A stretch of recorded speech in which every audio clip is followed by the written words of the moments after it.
varón de 34 años, no refiere tener antecedentes y él vive en Santa Cruz. Refiere que tiene fiebre, entonces es una consulta muy común que tenemos en la consulta externa. Entonces dice que tiene fiebre, que le duele, tiene cefalea occipital, a predominio, pero otros pueden referir a. Él dice que le duele los músculos, le duele el cuerpo. Y en Santa Cruz le diagnostican sinusitis, porque tenía dolor occipital, pero también un poco refería a dolor de cabeza en general, entonces por la fiebre. Lo examinan, le dicen que tiene sinusitis y le inician antibióticos. El antibiótico para sinusitis generalmente tiene que ser un antibiótico de amplio espectro, porque las bacterias y los gérmenes que tenemos en nariz y en boca pueden ser gram positivos, gram negativos, y también tenemos un pequeño grupo de anaerobios, por lo tanto, generalmente hacemos un antibiótico bien amplio. Cuando creemos el bacteriano, cuando creemos que es sinusitis. Entonces, el tercer día refiere que continúa con fiebre, y más bien la fiebre es más alta, 39 grados. Refiere que tiene una odinofagia leve, bueno, seguimos con síntomas respiratorios probablemente asociados a fiebre y malestar general, y un vómito. Niega otros síntomas, no niega nada más, un poco de cefalea persiste y nada más. Cuando se lo examina, en la consulta vemos que está un poco taquicárdico, que está bastante de la mano con la fiebre. Tiene una frecuencia respiratoria de 18, o sea, probablemente esta odinofagia o estos problemas sean respiratorios altos, porque nos habla de que su flujo está bien. Muchos pacientes, cuando están muy taquipnéicos o desaturan, es una indicación de hospitalización o de observación de emergencia, por ejemplo. En este caso no, porque su frecuencia respiratoria está en 18 y aunque no le ha puesto, su saturación estaba en 91%. Su presión es normal, 110/73, que es una presión de persona joven. No lo encontramos con fiebre, refiere que se tomó un paracetamol. Por eso es que no está tan taquicárdico tampoco, pesa 80 kilos y tiene una talla de 1,77.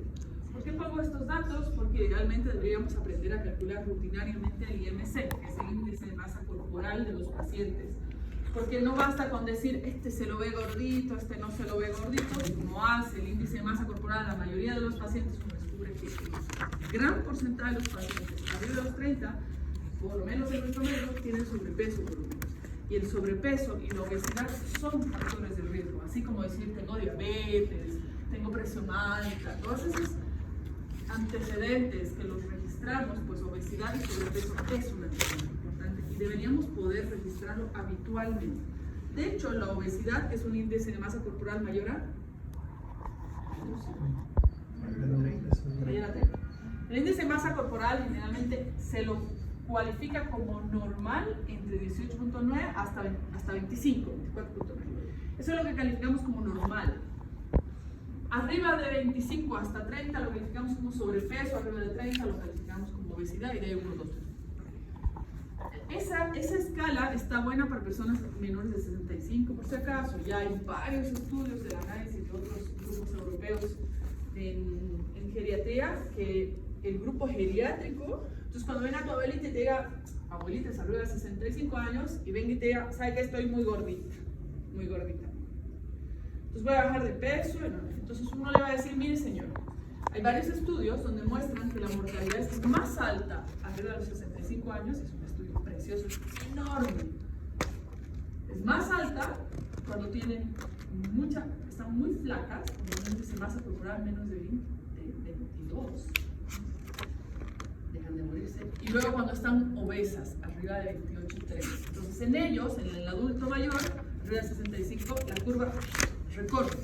Y eso está demostrado, por cierto, un estudio muy robusto, donde está demostrado que se jala un poquito más este lado. Entonces al adulto mayor nosotros le aconsejamos que tenga un índice de masa corporal arriba de 22, 23, y que se vaya un poquito gordita hasta los 28 de IMC. ¿Se entiende? No es lo mismo que una persona más joven, y cuando viene a consultarme por una fiebre que no tiene nada que ver con su índice de masa corporal, yo además le voy a dar un consejo de que tiene que bajar de peso y que tiene que hacer ejercicio, que tiene que salir a caminar. No le gustan los pilates, no le gusta el fútbol, no, salga a caminar todos los días media hora, pero me tiene que cambiar su peso de músculo, de grasa por músculo. Ese es un consejo que debería poder dar todos los médicos en vez de enchufar pastillas solamente, ¿no? Ese es un consejo que no está estudiado completamente, porque eso no genera dinero a las farmacéuticas, ¿ya? Pero ustedes piensan más en el paciente. Entonces, tengo un compañero en la universidad que cuando tenía el colesterol un poco alto en la residencia, obviamente, comía macanas, empezó a tomar atorvastatina en vez de hacer ejercicio. 8 años. Es que es muy común. Y cada vez que pasan los años es más común eso. Los pacientes vienen y si no se van con una pastilla, con una receta con pastillas, no se van felices. Y hay otros médicos que si no han necesitado 10 pastillas no son felices. Entonces, están muy vendidos a una cosa que no necesariamente funciona. Entonces, es lo mismo y hay un estudio bien bonito. Si alguien de lo que yo les comento les interesa, les puedo mandar. Que habla sobre cuál es el impacto en los pacientes con adicción al tabaco sobre los médicos que les recuerdan que tienen que dejar de fumar, ¿no? Solo eso, es un estudio de adicción psiquiátrica. Entonces decían, ¿qué impacto genera que un médico les repita? Y les repita, y les repita que tienen que dejar de fumar. Y entonces se ha hecho un estudio psiquiátrico y había tenido impacto, había sido importante que el médico les recuerde que tiene que dejar de fumar. Porque de nada sirve que usted, que tiene enfermedad arterial, que tiene diabetes, y está fregado, tiene 65, usted sigue fumando, entonces no hay pastilla que pueda contra su tabaco. O no hay pastilla que pueda contra que usted no le da la gana de salir a caminar, de moverse, de generar músculo, de generar circulación. Entonces, por eso voy a insistir mucho en este tema, porque es un antecedente que se usa mucho en Estados Unidos, porque tienen gran obesidad. Pero si ustedes se fijan, la población cada vez es más obesa, más gordita. No me tengo que operar de la vesícula, claro, me saco la vesícula y ya no tengo problema con los cálculos y puedo seguir comiendo, ¿no ves? Porque cuando no tenga la vesícula ya no formo cálculos. ¿Quién le ha dicho eso? Los cálculos no se forman en la vesícula específicamente, se pueden seguir formando en los conductos, toda la parte superior, y más bien vas a tener colangitis y ahí sí te vas a morir. Pero eso no está calibrado en la educación de nuestra gente. Bueno, sigue. Entonces, fiebre, malestar en general, le dan antibiótico, piensan que sinusitis, signos vitales bastante bien, y cuando lo examinamos tiene un ganglio móvil menor a 1 centímetro, cervical lateral derecho, no puse, pero no importa, porque uno se supone que debería examinar, ¿no? A los pacientes. Y viene generalmente por una masa. Es que a mi prima le han diagnosticado el linfoma igualito, ha empezado, ¿ves? Bueno, cardiorrespiratorio normal, piel, mucosa, todo el resto normal, pero tienes un ganglio móvil acá. ¿Qué hacemos con un ganglio móvil? ¿Qué significa adenopatía? ¿Arriba de? ¿Qué tamaño? Porque ahí, eso está numerado. 1 centímetro. Mayor 1 centímetro. Generalmente, si es pétreo, endurado, doloroso, enrojecido, tiene peor pronóstico, así que susto. Si es subclavio, híjole, es de estómago, ¿no ves? ¿No ves? Si es de axila, de mama o pulmón, ¿no? Hay algunos ganglios que les llamamos centinelas. Pero este de acá, móvil, blando, puede tener hasta 2 centímetros, es una pelota. Es mi amita, dicen. ¿No les han dicho, no es? Sí, dicen que es mi amita, está así, miren. No, es así. Pero cuando uno examina, uno descubre que no tienen otras partes, pero ya si tienen otras partes, hay que buscar y pensar. Hasta 1 mes puede estar ese ganglio gigante, por si acaso. Es parte de ser una parada de defensa asociada a una infección o enfermedad que está circulando por ahí. ¿Ok? Entonces uno lo calma y le dice, mire, si este ganglio continúa más de 1 mes, pues claramente la voy a citar y la vamos a biopsiar. ¿Y cuál es la biopsia para todos los que quieren ser cirujanos? Ganglio entero. No me sacan pedacitos, no me lo funcionan. Ganglio entero. Así, ¿ya? Porque entonces es muy accesible, tiene que ser una buena biopsia. ¿Ya? Discusión inicial. ¿Cuáles son sus sospechas diagnósticas? Primera pregunta. Sí, yo les pregunto a ustedes, ¿cuál es su sospecha diagnóstica? ¿Fiebre amarilla? Ya, fiebre amarilla. Estamos pensando en enfermedades virales tropicales. Ya, porque viene de Santa Cruz. Sí. Ah, muy bueno. ¿Qué más? ¿No ha tenido antecedentes o no ha tenido sangrado? No, es lo que te ha contado. Quizá un absceso cervical, porque es bilateral. Ya, pero no le duele, ¿no? Es como raro el absceso cervical como tanto. Me estás diciendo en la zona perivertebral. Eso duele. Entonces, más bien de pensar algo ahí adentro, llega afuera, pensar más bien algo adentro, por el ganglio, ¿no ves? Ok, esta zona parece que es, ¿no? Por el ganglio parece que es esta zona el tema de odinofagia. Lo único que te acerca a esta zona es la odinofagia y el ganglio, porque el resto podría ser en cualquier lado, como dice, una fiebre amarilla, porque fiebre y Santa Cruz es lo mismo. Tú uniste fiebre y ganglio y odinofagia. Y uno tiene que ir uniendo y haciendo diagnóstico diferencial, porque si tú no haces un diagnóstico diferencial cuando ingresa el paciente y te casas con fiebre amarilla, entonces toda tu lista de diagnóstico diferencial la botas al basurero. Y entonces, ¡ay! Había salido fiebre amarilla negativa a los 48, no te preocupes, ahora le voy a hacer otro. No puedes. Tienes que hacer más o menos un abanico inicial de cosas más probables y luego menos probables en ese orden, pero no puedes ir uno por uno. O sea, tampoco puedes ir con una pistolita, no con una metralleta, pero tampoco con una pistolita. ¿Qué otra cosa? Ya van dos. Él dijo absceso, pero me parece que habría que buscar más bien algo respiratorio, absceso en faringe. La faringitis, que más o menos va con lo que dice tu compañero, porque la zona. ¿Qué más? ¿Qué? ¿Nada? Deberíamos poder. ¿No? Yo he visto por una infección dental que puede ocurrir. Muy bien. Los pacientes están tan acostumbrados, algunos, a tener una dentadura y una enfermedad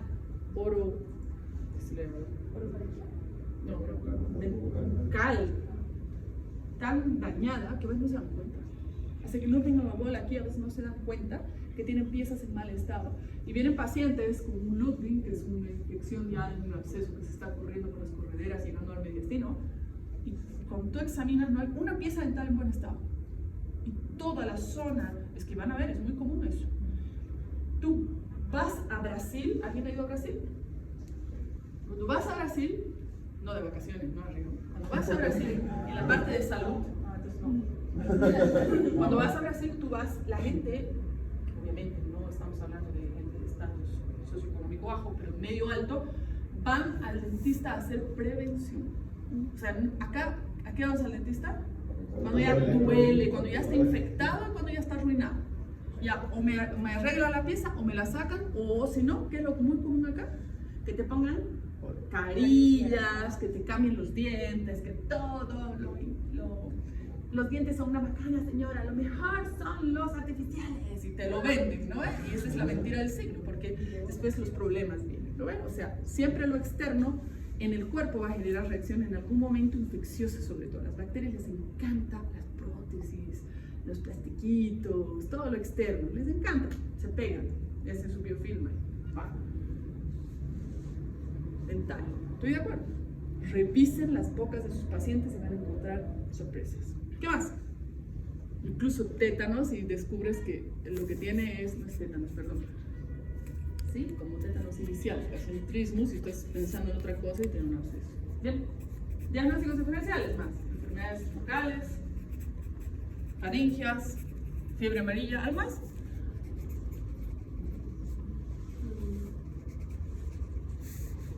¿Qué opinas sobre el diagnóstico de sinusitis? Volvamos para atrás. Porque tú entonces empiezas a preguntarle, ¿realmente le dolía? ¿Cómo se hace el diagnóstico de sinusitis? Tú le aprietas y duele. Además tenía ese paleo digital. Y tienes descarga nasal y te duele y tienes síntomas muy respiratorios superiores. O sea, la sinusitis no es así, no me di cuenta, me dolía acá, no. Da síntomas y se notan y tienes descarga posterior, etc. Y además, ¿cómo se hace el diagnóstico? Con radiografía. Tú haces un Batters, haces una radiografía de atrás y tú vas a ver los llanos. Porque entonces no le vas a chantar un antibiótico. Y además la mayoría de las veces es viral. Entonces le aconsejas que se haga baos de manzanilla, que haga descargas, que haga lavados, que tome ibuprofeno, que tenga paciencia. No antibióticos de buen tamaño. ¿Bien? Pues no está muy bien hecho ese diagnóstico, está muy apurado, y no ha funcionado. Bien, entonces estos son los exámenes. Ay, que más de la radiografía, pero es por la luz. Aquí está. El día 1, el día 2, el día 3, el día 4, el día 5, el día 6, además. 1000 exámenes de pobre. Y ya llega desde Santa Cruz con estos dos exámenes. ¿Sí? ¿Tú crees? La otra, creo. Sí. No, creo que tal. No, sí se funciona. También, porque el tema no le digo nada.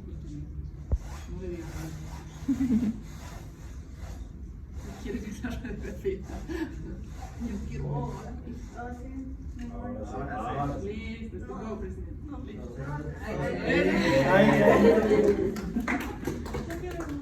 Bien. Este este es el día 1, día 2, día 3, y nosotros lo vemos acá, ¿no? El día, después de 3 o 4 días, que le han hecho 1000 exámenes todos los días por algún fanatismo del laboratorio. Bien. Cosas importantes, a mí me encantan los programas de laboratorio en pacientes hospitalizados porque nos generan curvas. Este no es hospitalizado, se les ha ido la mano, pero no importa. Es que aquí ya vamos. 14 de hemoglobina. No, perdón, aquí lo vemos nosotros. 14 hemoglobina, 15, 15, 15, 15, 14, 13. Aquí hay una pequeña elevación, pero no es muy llamativo. El hematocrito también se lanza de 42 hasta 44. Ya no es tan llamativo. Sus tamaños de los glóbulos rojos y su hemoglobina corpuscular está normal, ¿no? Está normal. Aunque no les tengan el rango, les digo que está normal. Las plaquetas, miren las plaquetas. Miren las plaquetas. ¿Cuánto es lo normal? ¿Arriba de? Arriba de 150. 150, 450, casi todos los laboratorios. Pero miren estas plaquetas. Y tú me has preguntado, ¿sangrón o no sangrón? Porque no necesariamente tener plaquetas bajas significa sangrar, por si acaso. Hay algunos pacientes mucho más sangrones que otros, primero. Segundo, la plaquetopenia, hablan generalmente cuando tienes un paciente con fiebre, no lo llamas al hematólogo. No lo llamas al hematólogo, aunque a él le gusta que lo llamen, porque después todavía resolver la sepsis y luego me llamas. Tienes razón. Si tú tienes un paciente febril con plaquetopenia, tú tienes que pensar primero en infección, resolver eso y después, si no mejora, claramente ya. Pero aquí hay una curva y luego sube, solito. Yo no le he hecho nada para una trombocitopenia autoinmune ni primaria. Entonces se le llama trombocitopenia secundaria. Además son poquitos días, ¿no? Y no está sangrando. Y si está sangrando, ¿qué haces? Le pones plaquetas y ya está. Bien.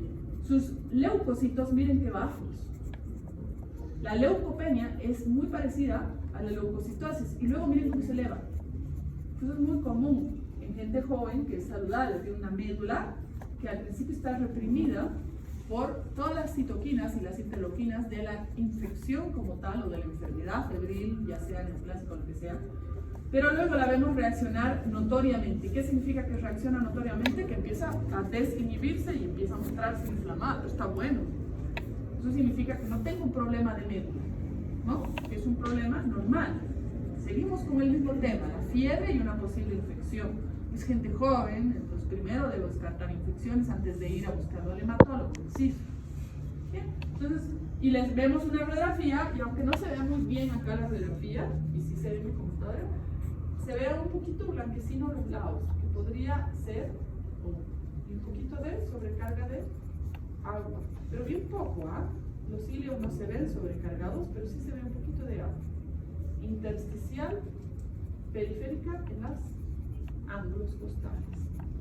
¿Qué se requiere para el diagnóstico final? O para por lo menos acercarnos y descartar lo que ustedes han pensado. Si usted ha pensado en fiebre amarilla, ¿necesitas sacarle un estudio de fiebre amarilla? ¿Cuál? Porque tienes que sacarte eso de la cabeza encima. Tú has juntado dos variables, que son fiebre y Santa Cruz. ¿Cómo se hace el diagnóstico de fiebre amarilla? Puedes pedirle anticuerpos inicialmente, IgM, IgG. Si el IgG está muy elevado y el IgM bajo, no va. Significa que tuvo fiebre amarilla antes y no vuelves a tener. O que está vacunado, ¿no? Nada que ver, eso te lo descarta automáticamente. Pero siempre es mejor hacer una PCR. ¿Ya? Pero si tienes una IgM elevada y una IgG no importa cómo, entonces la PCR te va a cortar el tiempo. Bien. ¿Qué más? El absceso dental, nada. Una buena examinación te lo descarta. La parte orofaringia, una buena examinación, o sea, tú examinas, miras dentro de la garganta, lo haces mirar, si no con una camarita con torrino te lo descarta. ¿De qué se están olvidando? Que hay mucho en Santa Cruz y también acá. Es diagnóstico diferencial. ¿De qué más se están olvidando? Porque él viene de una área tropical donde hay muchos virus. Chikungunya. ¿Qué más? Sí. No se olviden de estos virus, porque nosotros en el kit que tenemos, que ahora mandamos a Santa Cruz, antes teníamos acá, el kit te hace dengue, chikungunya y zika al mismo tiempo. Tenemos el kit de PCR para los tres. Aunque ustedes no sospechen, zika y chikungunya son muy parecidos al dengue, lo hacen después. Entonces, la pregunta de tu compañero probablemente es ¿por qué no sangra? A veces no sangras y llegas a estos límites. No sangras. Y este es un caso clásico de una dengue clásica. No es hemorrágica, pero tiene una indicación de hospitalización por las plaquetas. Entonces, al ver el hemograma, al tiro yo a este chico lo hospitalizo, porque tiene un riesgo de hacer una hemorragia terrible en su casa. Entonces yo necesito observarlo, y si las plaquetas se me empiezan a elevar, entonces ya lo puedo dar de alta cuando se esté acercando al rango normal. Si los glóbulos blancos se elevan, no importa, eso es lo esperable. Bien, dengue, hablemos un poco de dengue. El dengue tiene 4 serotipos, de 1, 2, 3, 4. Los 4 serotipos, este estudio está bien bonito, porque te muestra unas tendencias desde los 50, los 60, los 70, los 80, 90, hasta el 2013, de cómo ha ido dispersándose los distintos tipos. Aquí es el dengue 1, 2, 3, 4. ¿Y cuál es el mapeo que tenemos según el serotipo? Nosotros aquí en Bolivia tenemos todo, 1, 2, 3, 4. Y en la mayoría de Sudamérica igual. Probable que no solo haya sido que en años anteriores no hayamos hecho un buen registro de los serotipos distintos, porque no se hacía la parte de búsqueda genética, y ahora la hacemos muy activamente. O sea, tú mandas las muestras y aunque no te informe qué tipo de dengue es 1, 2, 3, 4, cuál serotipo del dengue es, pero ellos lo hacen de forma epidemiológica. A nosotros, en términos prácticos, para el diario, para nuestra atención clínica, no nos importa mucho qué serotipo es. Puedes llegar a tener 4 dengues. Cada uno no te da inmunoprotección para el otro. O sea que puedes llegar a tener 4. Uno, ya que el mapeo de este estudio tan bonito, de Trends Microbiology, que es bastante bonita esa revista, dicen el 1, el 2, el 3 y el 4. El mismo mapeo, pero desde los 80, 90, 2000, con un serotipo. Y si se fijan, si buscan Bolivia, tienes todos los colores. Y en Brasil también. Y parte de Perú, la parte tropical, también. Y las partes del Caribe, también. Datos que alarman. El dengue se considera como una enfermedad viral, transmitida por mosquitos, más prevalente y de rápida propagación en humanos. Lancet, ¿saben alguna vez alguien ha visto un artículo de Lancet? Es una de las mejores revistas de medicina. Lancet, cuando veas Lancet y ves una revisión del tema de Lancet, 96 millones de infecciones anuales, o sea, 125 países del mundo están expuestos, o sea, la mitad del mundo. La mitad del mundo está expuesto, ¿no? 125 países. Cuando nosotros, una bibliografía, de algo que hemos citado, la sugerencia es o que sea la revista del año y la página, el número de revista, o puedes poner el nombre del que escribe y el año. Esas son las dos formas en las que uno generalmente puede poner la bibliografía en una presentación de su estudio. Y aquí dice que es otro. En el 2007, 7.000 casos de dengue hemorrágico, que es más o menos el 1.5%. O sea, el dengue hemorrágico representa solo el 1.5% de tantos casos de dengue clásico. El dengue clásico es lo más común y el dengue hemorrágico es poco común. Y en el 2009 vieron que la mayoría de los casos, 70%, eran en Santa Cruz, de los dengue clásicos, y que la mortalidad, que no se ve acá, que dice 12%, es la mortalidad de los dengues hemorrágicos. Generalmente cuando se vuelve hemorrágico hace el shock séptico, y esos son los que tienden a tener una mortalidad más alta. Y miren la incidencia en las Américas, que más o menos ha globado en la OMS en 30 años. Y ellos dicen que nosotros somos este verdecito, que tenemos una incidencia de menos de 50, cuando estábamos en 90, pero miren cómo ha crecido. Y ahora estamos entre 50 y 100. Y Brasil en las áreas tropicales tiene mucho más. ¿Cuáles son los aspectos que nos importan de la epidemiología? Hay reemergencia, o sea, hay unos brotes que vienen últimamente y andan habiendo epidemias sobre las endemias. No es una propagación de diferentes serotipos. Entonces, en los países limítrofes y por la migración, no solo de las personas, sino de los mosquitos, estamos tendiendo a tener los 4 serotipos. Y hay mayor infestación de los vectores, o sea, tenemos una cantidad enorme de los vectores, es incontrolable, los mosquitos son incontrolables, por más de que fumigan y todo. Y también consideramos que está más urbanizado todas las zonas que antes no estaban tan urbanizadas. O sea, Sudamérica ha hecho una explosión de habitantes. Y la diversidad genética y adaptación del mismo virus y también el mosquito. El mosquito solo quería trópico y subtrópico. Ahora le gusta también zonas cálidas y lo tenemos en la laguna Lalay. Si tú tienes al mosquito en la laguna Lalay, por lo tanto tiene el virus viviendo dentro. O sea, hay dengue en la laguna Lalay. Economía y salud, costos directos e indirectos. ¿Por qué hablamos de costos actualmente de salud? ¿Por qué en Estados Unidos tienen tanto afán de hacer costos? ¿Se han preguntado? Es como obvio, pero ¿por qué creen? Es parte de la prevención, hacer económicamente viable, sobre todo también porque destina recursos de investigación para ahorrar ese costo. Cuando tú sabes cuánto cuesta la salud, tú tienes indicadores. Y cuando tú tienes indicadores, tú puedes generar respuestas y dar soluciones. Y eso no se hace aquí. Acá los indicadores valen callampa, no les importa. Porque entonces, ¿qué pasa cuando los indicadores no valen? Tú no sabes cuánta plata debes destinar. Y eso es lo que pasa acá. ¿Cuánto se destina en salud? 4%.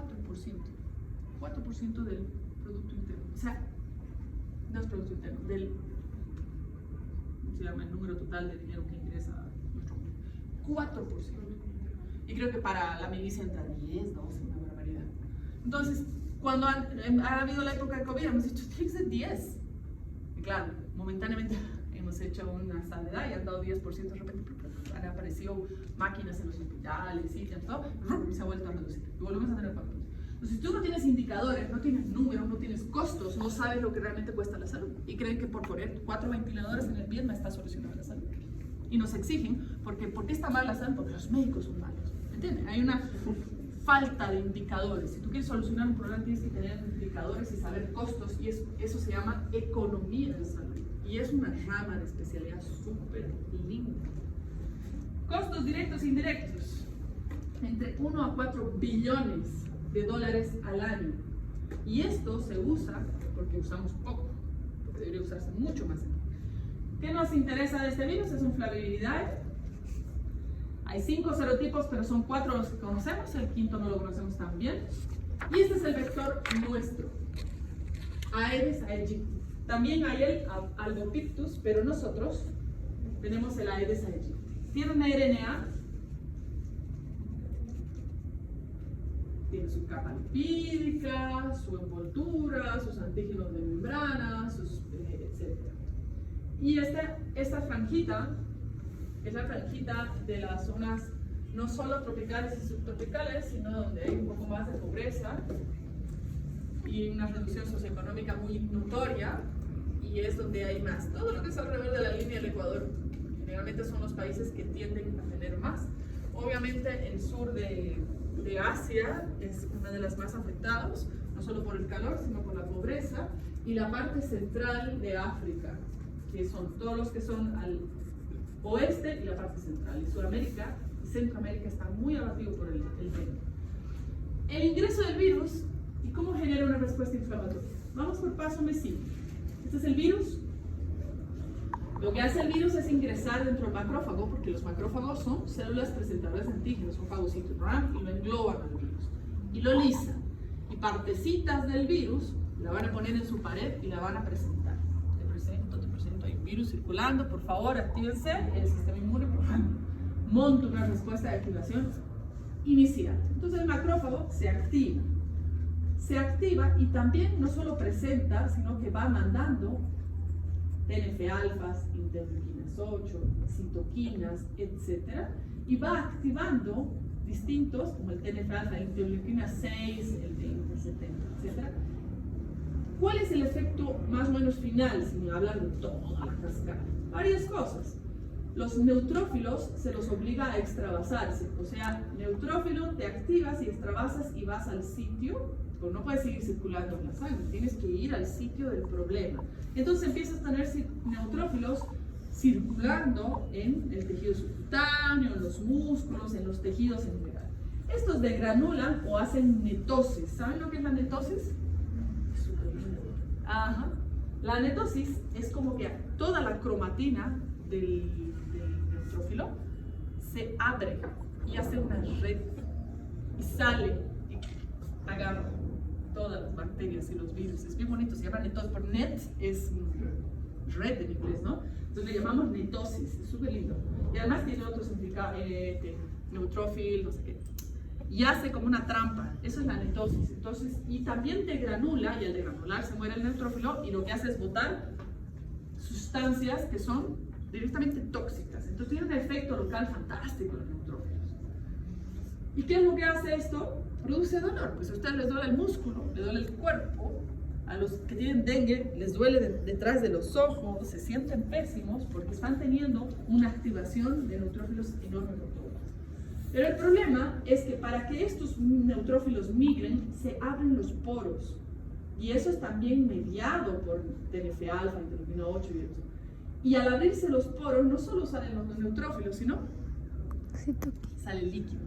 ¿Se acuerdan de la fotografía que les he mostrado? Había como de líquido extravasado en las bases, porque el líquido se pierde. ¿Y qué pasa cuando se te sale el líquido? El agüita del intravascular. Los glóbulos rojos no se salen. Entonces aumenta tu hematocrito. No es normal que tu hematocrito y tu hemoglobina aumenten si no lo has transfundido, ¿cierto?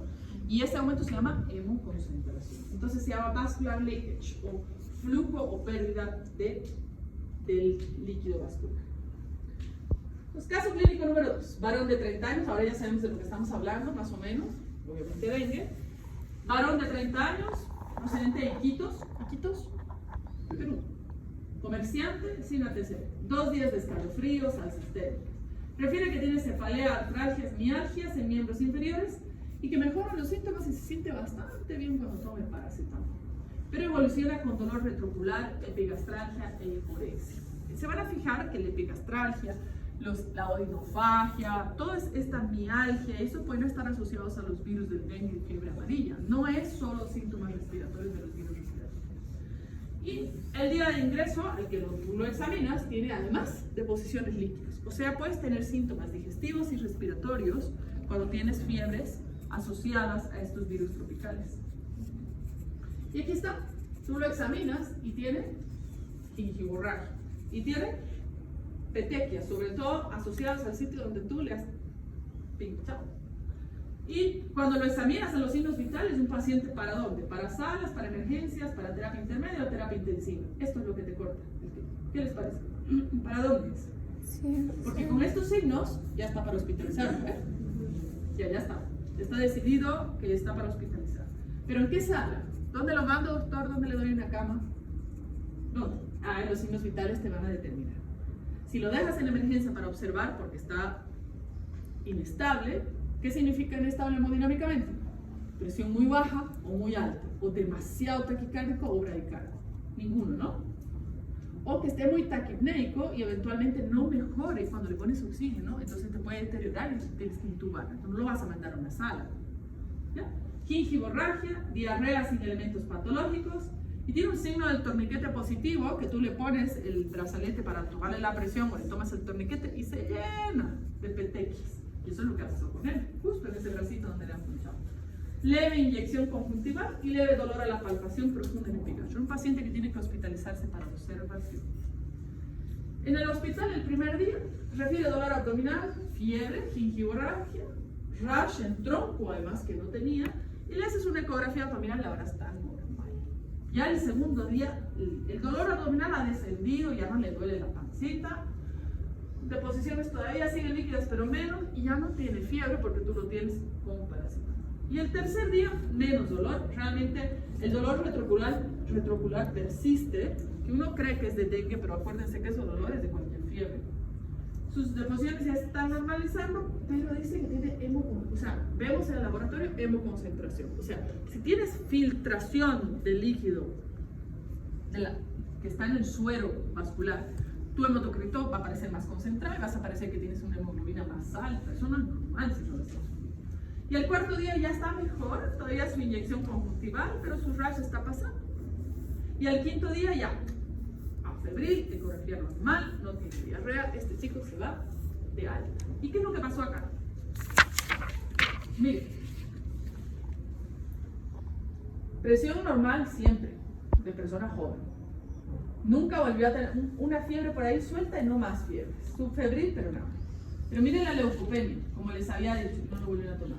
La leucopenia es tan notoria de infección o inflamación como... Miren el hematocrito cómo se llega a concentrar hasta 51, o sea, si no lo he transfundido no debería. Pero miren sus plaquetas, cómo llegaron a 85. O sea, es probable que antes de que llegue al hospital haya tenido plaquetas más bajas y que con nosotros se haya hecho más alto. Estos casos, cuando tienen plaquetas bajas, no necesariamente tienen que ser muy bajas para hacer síntomas de hemorragia, por si acaso. No necesariamente 18.000 plaquetas y sangra porque sangra, no es así, pero sí los observamos.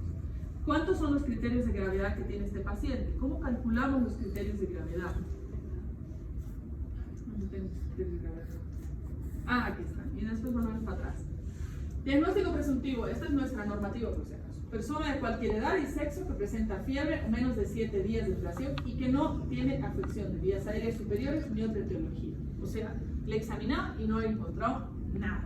Pero tiene que tener más de dos o más de los siguientes. Nosotros trabajamos con criterios diagnósticos, porque en la emergencia, o cuando tú ingresas a un paciente tienes demasiados pacientes como para estar diciendo, y te puedes equivocar. Para no equivocarte, nosotros tendemos a trabajar con protocolos y con criterios. Nos ayuda mucho, siempre hay excepción. Cefalea y dolor retrocular, bien. Malestar general, bien. Anorexia y náuseas, no tenía. Diarrea, bien. Erupciones cutáneas, no tiene. Petequias, sí tiene. Torniquete positivo. Leucopenia y trombocitopenia, sí tiene. Este tiene como 5 criterios de gravedad. Y estos criterios no son de gravedad, pero sí de dengue. Y nosotros buscamos los signos de alarma. ¿Cuál es para hospitalizar a un paciente tienes que tener signos de alarma? Un dengue clásico como tal, solito, no se hospitaliza. Las personas tienen en el trópico dengue todo el tiempo, y según ellos no saben si es resfrío o dengue, no lo saben, porque es igual. Y es muy común, y no vas a hospitalizar a sus 7.000 o 8.000 personas. Entonces buscamos signos de alarma. Un dolor abdominal, tenía el paciente. Vómito, no. Derrame seroso, peritoneo, pleural, no. Le hemos hecho una ecografía y no había líquido libre en ningún lugar. Sangrado de mucosas, tiene. 2. Somnolencia y irritabilidad, no tiene. Hepatomegalia, no tenía. Pero laboratorialmente sí hubo incremento del hepatocrito. O sea, esta persona tenía 3 criterios de gravedad, por lo que tanto tenía indicación de hospitalización. Estos signos de alarma están dentro de nuestra normativa. Y aquí es donde vemos que hay fase de incubación, fase febril, fase crítica y de recuperación. La mortalidad sin tratamiento puede ascender al 20% con tratamiento mucoso. El tratamiento es de sostén, no hay antivirales. Entonces, todos los signos que hemos hablado, ¿no? Lo mismo. Incuba entre 4 y 8 días, no es que viajé a Santa Cruz hace un mes, no. Fiebre, solo una semana, no que se te pasa la fiebre, te mejoras. De hecho, empieza a desefervecer, pasar la fiebre, y empieza a tener signos de estar crítico.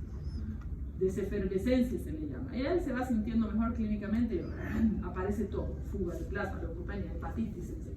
Son virus, el dengue y la fiebre amarilla, muy hepatotropos, les encanta el hígado. Y ahí está lo mismo, esas mismas fases, pero en cuadrito. Este es de la OMS, pero está en el cuadrito.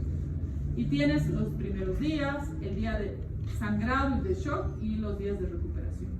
Y aquí vas a tener mucho virus al principio y luego anticuerpos. Por eso nosotros tratamos de detectar a los pacientes con PCR.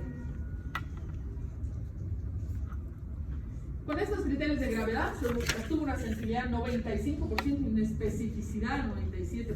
O sea, esos criterios de gravedad que parecen así medio sencillitos y medio obvios han sido estudiados y se ha logrado una sensibilidad y especificidad muy alta. O sea, deben usar. No es una opción, es una elección porque tiene un nivel de evidencia alto. Dengue, signos de alarma, y dengue grave, escape masivo de fluidos, hemorragia grave, daño grave. Este es el cuadro así. ¿A alguien le gusta la inmunología o no? No les gusta porque nunca la han visto bonita, porque nunca la han estudiado bonita, nunca se la han explicado, porque es preciosa, es muy compleja. Tienes una fase preliminar donde vas a tener al virus que está haciendo contacto con las células presentadoras de antígeno y va a generar mediadores químicos que van a ampliar las señales. Inicialmente tienes a los anticuerpos y los CD8 dando vueltas. Anticuerpos no, perdón. Los CD4 y CD8 dando vueltas y aumentando su capacidad. Y aquí está toda la línea de las interleuquinas que van aumentando. Bien interesante porque esta interleuquina 6 trató de ser bloqueada, y la 8 también, con biológicos, pero no, es tan compleja la cadena de reacción que con bloquear un hito no resuelvo ni mejoro, por ejemplo, un COVID, como el tocilizumab, que era la intención, era bloquear el interleuquina 6. Decía, si yo a este mediador que lo veo en números tan grandes lo bloqueo, entonces la inflamación va a bajar. No, porque es demasiado compleja la inflamación para bloquear uno y resolver el problema. Y miren cómo las células endoteliales van perdiendo y van muriéndose algunas células, hay disrupción, y entonces vas a tener la hemorragia y la pérdida de líquido. Y ahí hay otras, altas viremias al principio, tus células inmunes. Cuando uno mira este cuadrito es bien bonito y te explica no como red, sino como fases.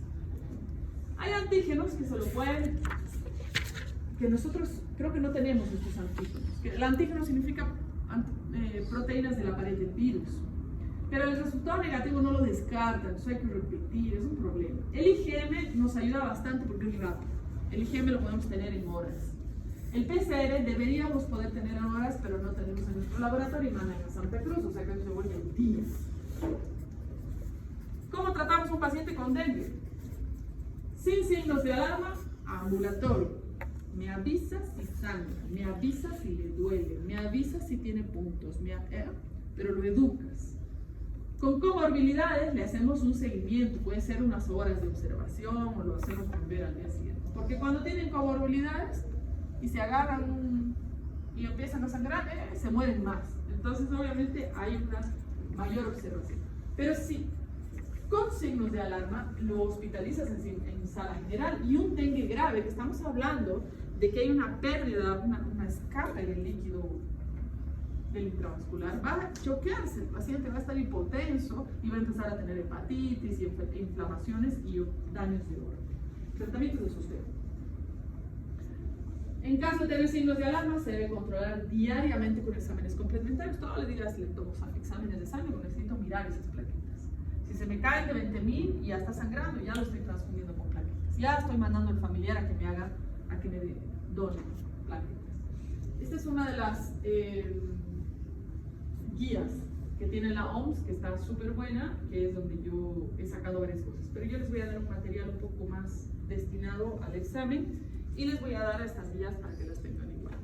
¿Ya? ¿Alguna pregunta? No.